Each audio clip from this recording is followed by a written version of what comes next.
Kain po kami mga idol, mga lodi. Ang ulam ko po ay mami.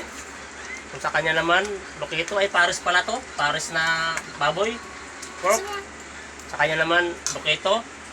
At sa kanila naman, yung ulam nila oh. Ano ulam nyo? Tandoks. Tandoks, yan mo. Kanya-kanya po kaming ulam. Walang bigayan, walang hingian. At walang lamangan. Yan o. Parang sama ng tingin mo nung sabihan ko walang bigayan at saka hingian na. Anong gusto mong palabasin? Manghingi ka sa pares ko? Walang hingi at walang bigayan mga idol oh. Oh. Swapang. Ayun ang aking nanay na mukha pa lang masungit.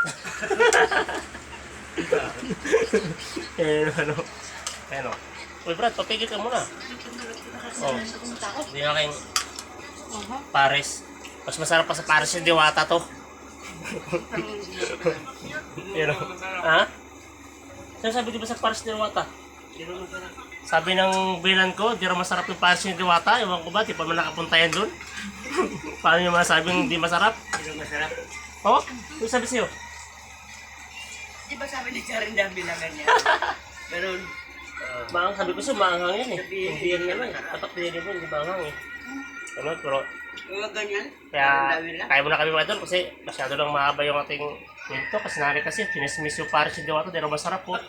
Sabi raw ni Karen Abila, di rin masarap yung pares ni Diwata. My goodness. Na, boss nyo yung ulam dyan ah. Sa inyo na yan. Ano? Kanya-kanyang ulam tayo, kaya walang hihiyan eh. Kahit dampi ng sabaw, walang kukuha ah. Bakit ito tumingin? Ha?